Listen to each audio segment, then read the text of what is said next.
ಎಲ್ಲಾ ಹಾನಿಯಿಂದ ಕೂದಲನ್ನು ರಕ್ಷಿಸುತ್ತೆ. ಬರೀ Amrit noni reach root premium hair oil.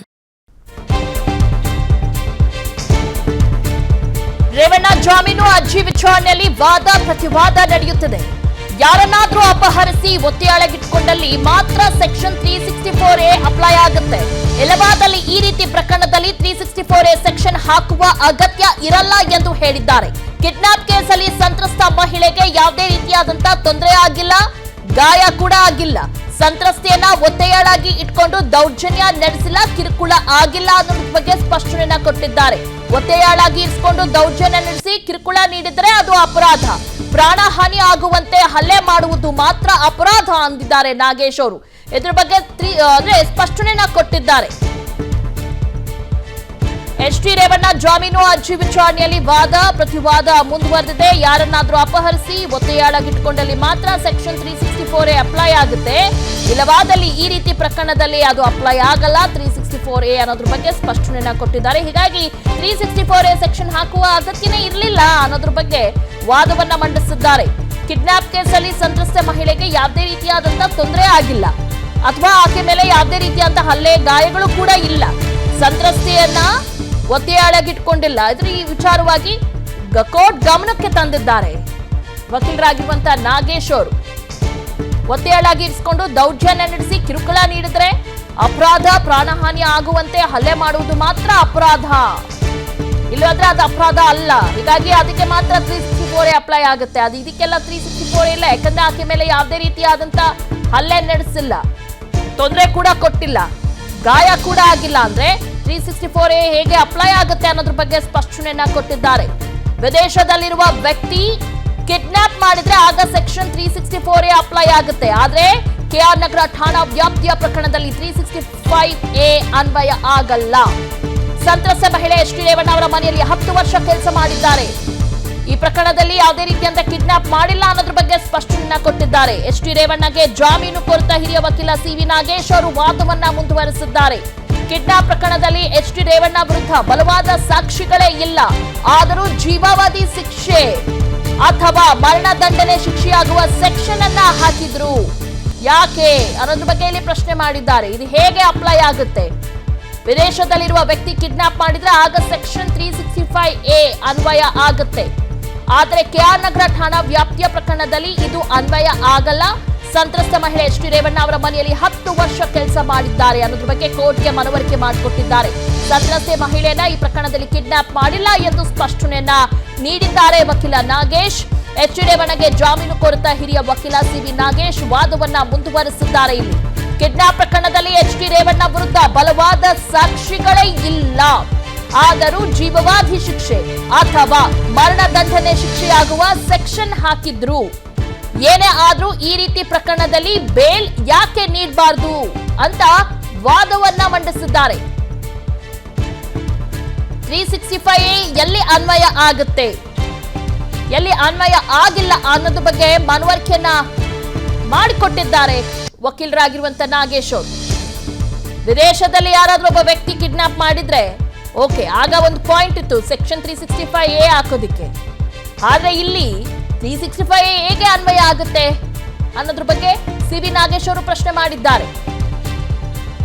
Kidnap ಪ್ರಕರಣದಲ್ಲಿ ಎಚ್.ಡಿ. ರೇವಣ್ಣ ವಿರುದ್ಧ ಬಲವಾದ ಸಾಕ್ಷಿಗಳೇ ಇಲ್ಲ. ಏನಿದೆ ಸಾಕ್ಷಿ ಕೊಡಿ, ಆದ್ರೂ ಜೀವಾವಧಿ ಶಿಕ್ಷೆ ಅಥವಾ ಮರಣದಂಡನೆ ಶಿಕ್ಷೆ ಆಗುವ ಸೆಕ್ಷನ್ ಅನ್ನ ಹಾಕಿದ್ರು. ಏನೇ ಆದ್ರೂ ಈ ರೀತಿ ಪ್ರಕರಣದಲ್ಲಿ ಬೇಲ್ ಯಾಕೆ ನೀಡಬಾರದು ಅಂತ ವಾದವನ್ನ ಮುಂದಿಟ್ಟಿದ್ದಾರೆ. ಈಗಾಗಲೇ ಎಸ್ಪಿಪಿ ಪರ ಏನೋ ವಾದವನ್ನ ಮಂಡಿಸಿದ್ರು ವಕೀಲ. ನನ್ನ ಜೀವನದಲ್ಲಿ ನಾನು ಮಾತ್ರವಲ್ಲ, ನನ್ನ ಕೂದಲು ಕೂಡ ಆಗಿರ್ಬೇಕು ಸ್ಟ್ರಾಂಗ್ ಅಂಡ್ ಸ್ಟೈಲಿಶ್. ಬರೀ Amrit noni reach root premium hair oil ನೊಂದಿಗೆ. Reach root premium hair oil ಅದಕ್ಕೆ ಸ್ಪಷ್ಟನೆಯನ್ನ ಕೊಟ್ಟಿದ್ದಾರೆ. ನೀವೇನ್ ಸೆಕ್ಷನ್ಸ್ ಹಾಕಿದ್ದೀರಾ, ಇದು ಈ ಸೆಕ್ಷನ್ಸ್ ಹೇಗೆ ಅಪ್ಲೈ ಆಗುತ್ತೆ. 10 ವರ್ಷದಿಂದ ಸಂತ್ರಸ್ತೆ ಎಚ್.ಡಿ. ರೇವಣ್ಣ ಅವರ ಮನೆಯಲ್ಲಿ ಕೆಲಸ ಮಾಡ್ತಿದ್ದಾರೆ. ಅಲ್ಲಿ ಯಾವುದೇ ರೀತಿಯಂತ ಗಾಯವಿಲ್ಲ, ಆಕಿನ ಕಿಡ್ನಾಪ್ ಮಾಡಿಲ್ಲ, ಕಿರುಕುಳ ಕೊಟ್ಟಿಲ್ಲ. ಅಂದ್ರೆ 365A ಹೇಗೆ ಅನ್ವಯ ಆಗುತ್ತೆ ಅನ್ನೋದ್ರ ಬಗ್ಗೆ ಪಾಯಿಂಟ್ ಹೈಲೈಟ್ ಮಾಡಿದ್ದಾರೆ.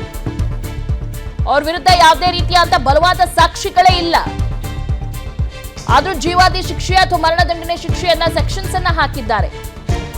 ಈ ರೀತಿ ಪ್ರಕರಣದಲ್ಲಿ ಬೇಲ್ ಯಾಕೆ ನೀಡಬಾರದು, ಬೇಲನ್ನ ನೀಡಬೇಕು ಅಂತ ಮನವರಿಕೆ ಮಾಡಿಕೊಟ್ಟಿದ್ದಾರೆ ಕೋರ್ಟ್ಗೆ. ಕೆಆರ್ ನಗರ ಠಾಣಾ ವ್ಯಾಪ್ತಿಯ ಪ್ರಕರಣದಲ್ಲಿ 365A ಅನ್ವಯ ಆಗಲ್ಲ. ಯಾಕಂದ್ರೆ ಸಂತ್ರಸ್ತೆ ಮಹಿಳೆ ಎಚ್ ಟಿ ರೇವಣ್ಣ ಅವರ ಮನೆಯಲ್ಲಿ 10 ವರ್ಷ ಕೆಲಸ ಮಾಡಿದ್ದಾರೆ. ಸಂತ್ರಸ್ತ ಮಹಿಳೆಯನ್ನ ಈ ಪ್ರಕರಣದಲ್ಲಿ ಕಿಡ್ನಾಪ್ ಮಾಡಿಲ್ಲ ಎಂದು ಸ್ಪಷ್ಟನೆಯನ್ನ ನೀಡಿದ್ದಾರೆ. ಹೀಗಾಗಿ 365A ಸುಮ್ಮನೆ ಹಾಕೋದಲ್ಲ, ಏನಕ್ಕೆ 365A ಆಗ್ತಾರೆ ಅನ್ನೋದ್ರ ಬಗ್ಗೆ ಮೆನ್ಷನ್ ಮಾಡಬೇಕು. 364A ಸೆಕ್ಷನ್ ಹಾಕುವಂತ ಯಾವುದೇ ರೀತಿಯಂತ ಅಗತ್ಯ ಇಲ್ಲ. ಕಿಡ್ನಾಪ್ ಕೇಸಲ್ಲಿ ಸಂತ್ರಸ್ತ ಮಹಿಳೆಗೆ ಯಾವುದೇ ರೀತಿಯಂತ ತೊಂದರೆ ಆಗಿಲ್ಲ, ಗಾಯಗಳು ಕೂಡ ಆಗಿಲ್ಲ. ಏನೇ ಆದ್ರೂ ಈ ರೀತಿ ಪ್ರಕರಣದಲ್ಲಿ ಬೇಲ್ ಯಾಕೆ ನೀಡಬಾರ್ದು ಅನ್ನೋದ್ರ ಬಗ್ಗೆ ಕೋರ್ಟ್ಗೆ ಮನವರಿಕೆ ಮಾಡಿಕೊಟ್ಟಿದ್ದಾರೆ ವಕೀಲರಾಗಿರುವಂತಹ ಸಿ.ವಿ. ನಾಗೇಶ್ ಅವರು. ರೇವಣ್ಣ ವಿರುದ್ಧ ಆರೋಪಗಳಲ್ಲಿ ಸತ್ಯವೂ ಇಲ್ಲ, ಬಲವಾದ ಸಾಕ್ಷಿನೂ ಇಲ್ಲ. ಸಂತ್ರಸ್ತೆ ಕಿಡ್ನಾಪ್ ಪ್ರಕರಣದಲ್ಲಿ ಅನಗತ್ಯವಾಗಿ ಸೆಕ್ಷನ್ 364A ಹಾಕಿದ್ದಾರೆ. ಸೆಕ್ಷನ್ 364A ಸೆಕ್ಷನ್ ಹಾಕ್ತಾರೆ ಅಂದ್ರೆ ಎಸ್ಐಟಿ ಅವರು ಏನ್ ರಿಕವರಿ ಮಾಡಿದ್ದಾರೆ? ನ್ಯಾಯಾಲಯದ ಮುಂದೆ ಎಸ್ಐಟಿ ಕ್ರಮವನ್ನ ಪ್ರಶ್ನಿಸಿದ್ದಾರೆ ರೇವಣ್ಣ ವಕೀಲರಾಗಿರುವಂತಹ ನಾಗೇಶ್. ರೇವಣ್ಣ ವಿರುದ್ಧ ಯಾವುದೇ ರೀತಿಯಂತ ಆರೋಪಗಳಲ್ಲಿ ಸತ್ಯವೇ ಇಲ್ಲ, ಯಾವುದು ಸತ್ಯ ಅಲ್ಲ, ಎಲ್ಲ ಸುಳ್ಳು. ಅದರ ಜೊತೆಗೆ ಬಲವಾದ ಸಾಕ್ಷಿನೂ ಇಲ್ಲ. ಯಾವ್ದಾದ್ರೂ ಬಲವಾದ ಸಾಕ್ಷಿಯನ್ನ ಕೊಟ್ಟಿದ್ದಾರಾ ಎಸ್ಐಟಿ? ಆಗಬೇಕಾದ್ರೆ ಈ ಸೆಕ್ಷನ್ಸ್ ಅನ್ನ ಹಾಕಿ. ಸಂತ್ರಸ್ತೆ ಕಿಡ್ನಾಪ್ ಪ್ರಕರಣದಲ್ಲಿ ಅನಗತ್ಯವಾಗಿ ಸೆಕ್ಷನ್ 364A ಅಪ್ಲೈ ಮಾಡಿದ್ದಾರೆ. ಇಲ್ಲಿ 364A ಸೆಕ್ಷನ್ ಹಾಕ್ತಾರೆ ಅಂದ್ರೆ ಎಸ್ಐಟಿ ಅವರು ಏನ್ ರಿಕವರಿ ಮಾಡಿದ್ದಾರೆ ಅನ್ನೋದ್ರ ಬಗ್ಗೆ ಇಲ್ಲಿ ಪ್ರಶ್ನೆ ಮಾಡಿದ್ದಾರೆ. ನ್ಯಾಯಾಲಯದ ಮುಂದೆ ಎಸ್ಐಟಿ ಕ್ರಮವನ್ನ ಪ್ರಶ್ನಿಸಿದ್ದಾರೆ ರೇವಣ್ಣ ವಕೀಲರಾಗಿರುವಂತಹ ನಾಗೇಶ್. 364A ಸೆಕ್ಷನ್ ಹಾಕ್ತಾರೆ ಅಂದ್ರೆ ಅದಕ್ಕೆ ಒಂದು ಅರ್ಥ ಇರಬೇಕು, ಅದಕ್ಕೆ ಪ್ರೂಫ್ ಇರಬೇಕು, ಬಲವಾದ ಸಾಕ್ಷಿಗಳಿರ್ಬೇಕು. ಇಲ್ಲಿ ಬಲವಾದ ಸಾಕ್ಷಿನೂ ಇಲ್ಲ, ಏನೂ ಇಲ್ಲ. ಹೀಗಾಗಿ 364A ಸೆಕ್ಷನ್ ಹೇಗೆ ಅಪ್ಲೈ ಆಗುತ್ತೆ? ಎಸ್ಐಟಿ ಅವರು ಏನ್ ರಿಕವರಿ ಮಾಡಿದ್ದಾರೆ? ನ್ಯಾಯಾಲಯದ ಮುಂದೆ ಎಸ್ಐಟಿ ಕ್ರಮವನ್ನ ರೇವಣ್ಣ ಪರ ವಕೀಲರು ಪ್ರಶ್ನಿಸಿದ್ದಾರೆ. ವಿದೇಶದಲ್ಲಿರುವ ವ್ಯಕ್ತಿ ಕಿಡ್ನಾಪ್ ಮಾಡಿದ್ರೆ ಆಗ ಈ ಸೆಕ್ಷನ್ ಅನ್ವಯ ಆಗುತ್ತೆ. ಆದ್ರೆ ಕೆಆರ್ ನಗರ ಠಾಣಾ ವ್ಯಾಪ್ತಿಯ ಪ್ರಕರಣದಲ್ಲಿ 365A ಯಾವುದೇ ರೀತಿಯಾಗಿ ಅನ್ವಯ ಆಗಲ್ಲ. ಸಂತ್ರಸ್ತ ಮಹಿಳೆ ಎಚ್ ಟಿ ರೇವಣ್ಣ ಅವರ ಮನೆಯಲ್ಲಿ 10 ವರ್ಷ ಅವರು ಕೆಲಸ ಮಾಡಿದ್ದಾರೆ. ಇಲ್ಲಿ ಬಲವಾದ ಕಾರಣನೂ ಇಲ್ಲ, ಏನು ಸಾಕ್ಷಿಗಳು ಇಲ್ಲ. ಹಾಗಿದ್ರೆ ಈ ಸೆಕ್ಷನ್ ಹೇಗೆ ಅಪ್ಲೈ ಆಗುತ್ತೆ ಅನ್ನೋದ್ರ ಬಗ್ಗೆ ಪ್ರಶ್ನೆ ಮಾಡಿದ್ದಾರೆ.